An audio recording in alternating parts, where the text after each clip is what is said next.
उत्तराखंड राज्य आंदोलन का इतिहास नारे और जुलूसों तक नहीं था, बल्कि उनके बलिदानों, उनके संघर्षों और अन्यायपूर्ण घटनाओं का भी इसमें जो समावेश था। और इन्हीं काले पन्नों में दर्ज है 1 सितंबर 1994 का खटीमा गोलीकांड, जब शांतिपूर्ण प्रदर्शन कर रहे राज्य आंदोलनकारियों पर पुलिस ने गोलियां बरसा दी और यह घटना पूरे पहाड़ और तराई को झकझोर दिया था। और अलग राज्य की मांग की जो चिंगारी थी वह ज्वाला बनकर उभर गई। और हिंदुस्तान ग्लोबल टाइम्स से मैं अवतार सिंह बिष्ट और लाइव प्रसारण आप यहां पर देख रहे हैं।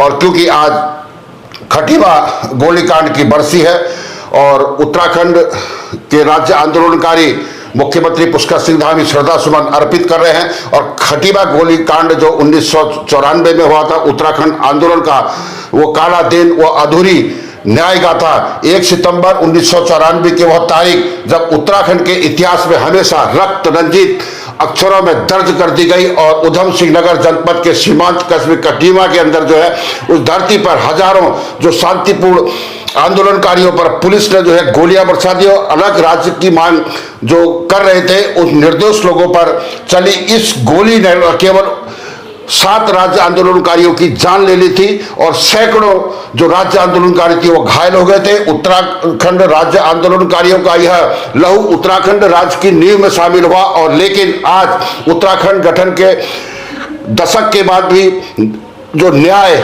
शहादत की पहचान और उत्तराखंड राज्य आंदोलनकारियों सपने का उत्तराखंड वो अभी अधूरा है। और उत्तराखंड राज्य आंदोलन की जो पृष्ठभूमि है 1990 के दशक में उत्तराखंड राज्य का पहाड़ी क्षेत्र में विकास की दृष्टि से जो उपेक्षित था और यहाँ के लोग शिक्षा, स्वास्थ्य, सड़क, रोजगार, संस्कृति पहचान के सवालों पर लगातार सरकार से बेरुखी का जो है उन पर सामना करते रहते थे। और पहाड़ में जो पलायन जो है उस टाइप पर बहुत तेजी से बढ़ा और युवाओं को रोजगार के जो अवसर नहीं मिल पा रहे थे। महिलाएं जो है बुनियादी जो सुविधाएं थी उसके लिए संघर्ष कर रही थी पहाड़ के अंदर। और प्राकृतिक संसाधनों का जो है उस टाइम पे बहुत जो पूंजीपति लोग थे वो उसका दोहन कर रहे थे, उनका दबदबा जो है उत्तराखंड के अंदर बढ़ गया। और उसी परिस्थितियों को जो उत्तराखंड राज्य की मांग जो है तेज होती गई। उत्तराखंड क्रांति दल की अगर हम लोग बात करेंगे, समाज के विभिन्न वर्गों, महिला संगठन और पूर्व सैनिकों ने इसे व्यापक आंदोलन उत्तराखंड के अंदर बना दिया था। और 1 सितंबर 1994 का हम फिर जिक्र करेंगे, वो सुबह का टाइम था जब विरोध प्रदर्शन कर रहे थे। उस दिन खटीमा के कस्बे जो है सुबह जो है जो बाजार में, खुले बाजार में लोग अपने काम में व्यस्त थे। लेकिन 8:30 बजे के आसपास जो है नोएडा में जो वहाँ का जो मैदान है उसमें हजारों लोग इकट्ठा हुए। उसमें युवा, महिलाएं, किसान, मजदूर, फौजी भाई बड़ी संख्या में जो है ये लोग इकट्ठे हुए। और उसमें सैनिकों की संख्या ज्यादा थी। महिलाएं परंपरा जो अनुसार जो है दराती जो है कमर में जैसे हमारे बांधते हैं उसको बांधे हुई थी। और लोगों के पास जो वो था अपने हिसाब से वो लोग वहां पर चल रहे थे। अलग राज्य का के बारे में जो है जल जंगल जमीन हमारा है, इस तरह के वहां पर नारे लगा रहे थे। जुलूस जब तहसील से बिल्कुल थाने के सामने से गुजरा था तो पुलिस चौकी में जो है तनाव, ऊर्जा, भीड़ पर का जोश देखकर शासन प्रशासन ने उन पर कानून व्यवस्था का मुद्दा बना दिया। और पुलिसिया जो बब्बरता उसके बाद हुई जब गोलियों की गड़गड़ाहट से जब करीब 10 बजे जब जुलूस तहसील के पास पहुंचा तभी अचानक पुलिस ने जो है बिना किसी चेतावनी के गोली सीधे राज्य आंदोलनकारियों पर गोली चलानी शुरू कर दी। और 1 घंटे तक रुक रुक कर राज्य आंदोलन पर गोलियां चलाते रहे और भीड़ जो है भगदड़ मच गई। महिलाएं, बच्चे और किसी को भी नहीं छोड़ा उन्होंने। पूर्व सैनिकों ने उनको निशाना बना दिया। अधिकारी आंकड़ों के जो मुताबिक 7 राज्य आंदोलनकारी इसमें शहीद हुए थे, लेकिन 165 लोग उसमें घायल हुए थे। लेकिन जो स्थानीय लोग हैं जो वहां के प्रत्यक्षदर्शी गवाह हैं उनका कहना है कि यह संख्या इससे भी कहीं अधिक थी।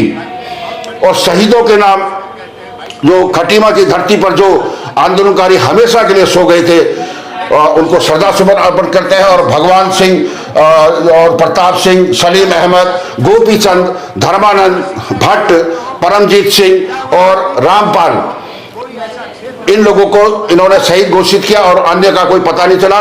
और आंदोलनकारियों की जो लाशें पुलिस ने छुपाई और बाद में उन्हें आरोप है कि उन्होंने उसको नष्ट कर दिया था।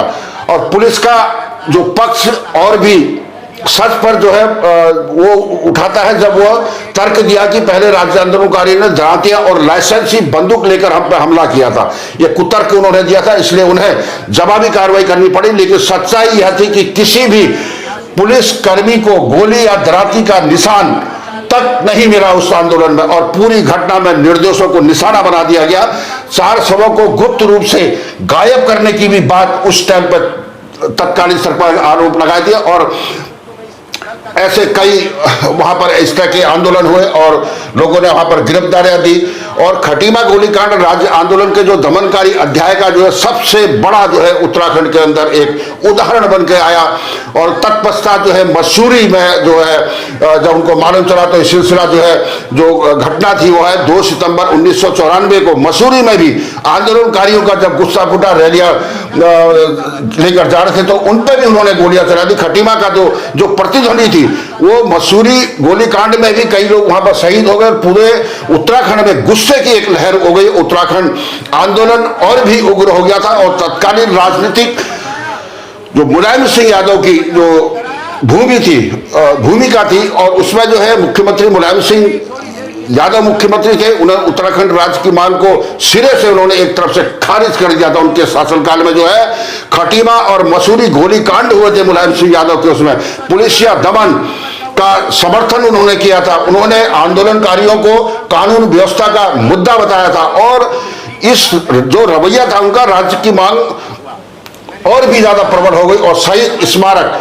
जो है स्मृति में आज खटीमा स्मारक जो बना हुआ है, हर वर्ष जो है 1 सितंबर को शहीदों को श्रद्धांजलि वहां पर अर्पित की जाती है और काफी लोग संख्या में वहां पर आते हैं। और ये कोई ढांचा नहीं है, आंदोलनकारी कुर्बानियों का यह प्रतीक है। यहाँ आने वाला शख्स उस दिन के अन्याय और बलिदान को महसूस करता है जब राज्य होता है। और संपादकीय की दृष्टि हिंदुस्तान गुरुप्रसाद से आप देखेंगे तो काला दिवस जो है 1994 में सिर्फ गोलीकांड की तारीख नहीं बल्कि यह सत्ता और दमन और जनता की आवाज को कुचलने का जो है ये प्रतीक था उस टाइम पर। और यह लोकतंत्र पर जो धब्बा था और शांतिपूर्ण प्रदर्शन जो आंदोलनकारी वहां पर कर रहे थे उन पर गोली चलाना सीधे सीधे संविधान की आत्मा की हत्या करना जैसा था। और शहीदों का जो बलिदान है और यह भी बताता है कि उत्तराखंड राज्य केवल राजनीतिक निर्णय से नहीं हुआ बल्कि खून और आंसुओं के लोगों के बलिदानों से बना है। और आज उत्तराखंड अधूरा है। 2000 में उत्तराखंड राज्य अस्तित्व में आया था, लेकिन सवाल एक और है, क्या शहीद राज्य आंदोलनकारियों का उत्तराखंड बना? बेरोजगारी चरम पर है, भ्रष्टाचार और लोकायुक्त मांग अब भी अधूरी है और शहीदों के जो परिवार हैं उनको सम्मान, आर्थिक सुरक्षा क्या उनको मिली? नहीं मिली। यानी खटीमा के शहीदों ने जिस उत्तराखंड का सपना देखा था वह अभी अधूरा है। और खटीमा जो गोलीकांड की जो चेतावनी, खटीमा गोलीकांड के संदर्भ में यदि भविष्य के लिए चेतावनी भी है, जब जब सत्ता जनता की आवाज को कुचलने की कोशिश करती है तब तब खटीमा के जो शहीद हैं उन्हें याद दिलाएंगे कि लोकतंत्र का असली ताकत जनता है। आज जब हम शहीद स्मारक से श्रद्धांजलि अर्पित करते हैं तो केवल स्मरण नहीं बल्कि एक संकल्प लेना चाहिए कि शहीदों के सपनों का उत्तराखंड बनाना है। जल जंगल जमीन और संस्कृति की हमने रक्षा करनी है। युवाओं को रोजगार और समाज को न्याय दिलाना हमारा फर्ज है। और खटीमा गोलीकांड हमें यह भी सिखाता है यदि कोई बलिदान जो है व्यर्थ नहीं जाता।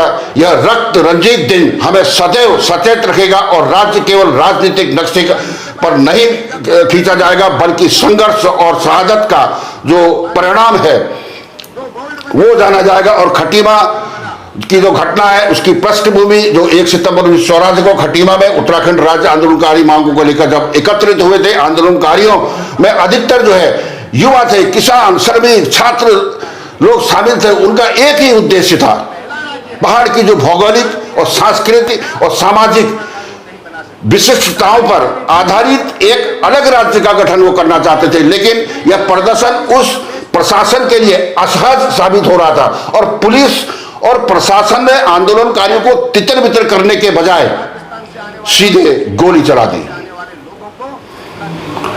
निहत्थे राज्य आंदोलनकारियों पर चली इस गोली ने कई लोग शहीद हो गए, सबको नमन करते हैं हम। और राज्य में इस क्रूरता की जो हद पार करती थी, और उत्तराखंड क्रांति दल के संदर्भ में कि उनकी भूमिका, उत्तराखंड राज्य आंदोलन की जड़ों में जो है उत्तराखंड क्रांति दल का बड़ा भारी योगदान है। और 1979 में जब अलग राज्य की मांग को लेकर राजनीतिक स्वरूप को दिया जा रहा था, तब खटीमा गोलीकांड यूकेडी के नेता और कार्यकर्ता आंदोलन की अग्रिम पंक्ति में कूदे हुए थे, और उन्होंने जो शहीदों की कुर्बानी को राज्य आंदोलनकारियों का उत्तराखंड क्रांति दल ने प्रतीक बना दिया। और गांव-गांव और कस्बों-कस्बों में आंदोलन की मिसाल फिर से जल उठी, और खटीमा गोलीकांड के बाद यूकेडी के नारों और जुलूस से राज्य भर में जो है नई ऊर्जा भर दी थी। यह कहना गलत होगा कि यूकेडी ने उस दौर में आंदोलन को संगठित और जीवंत न रखा होता तो शायद राज्य बनने का सपना और भी लंबा खिंच जाता। और शहीद स्मारक स्मृति जो है, आज खटीमा में शहीद स्मारक केवल पत्थर और ईंट का वो ढांचा नहीं है, बल्कि उन शहीदों की स्मृति है जिन्होंने राज्य के लिए अपना खून बहाया। हर साल 1 सितंबर को श्रद्धांजलि हम लोग देते हैं, उन्हें नमन करते हैं, और हमें याद दिलाता है कि राज्य हमें इतनी आसानी से नहीं मिला। शहीद स्मारक पर जुटने वाली वह भीड़ संकल्प का प्रतीक है। जल जंगल जमीन की अस्मिता की रक्षा, पलायन की समस्या का समाधान और भ्रष्टाचार मुक्त शासन और राज्य आंदोलनकारी के जो वास्तविक उद्देश्य हैं उनको सरकार पूरा करे। उत्तराखंड खटीमा गोलीकांड में यह भी सिखाता है, सत्ता जब जन संवेदना को कुचलने लगती है तो संघर्ष ये एकमात्र विकल्प बचता। और यह घटना यह भी सिखाती है कि कैसे एक छोटे से कस्बे में त्रासदी ने पूरे उत्तराखंड को आंदोलित कर दिया था।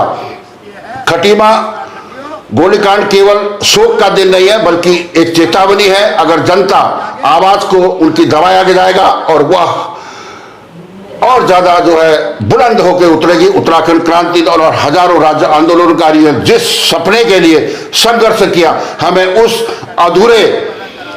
संकल्प अधूरा नहीं छोड़ना है, बल्कि जरूरत है कि शहीद स्मारक के सामने खड़े होकर हमें अपने आप को प्रश्न पूछने हैं, क्या उत्तराखंड राज्य में उन शहीदों का उत्तराखंड बन पाया जिसकी कुर्बानी पर यह राज्य खड़ा हुआ था। हिंदुस्तान ग्लोबल टाइम्स से मैं अवतार सिंह बेस्ट। आगे की खबर के हम देते रहेंगे। कल 2 सितंबर को मसूरी कांड हुआ था, मसूरी कांड के बारे में हम आपको डिटेल से बताएंगे।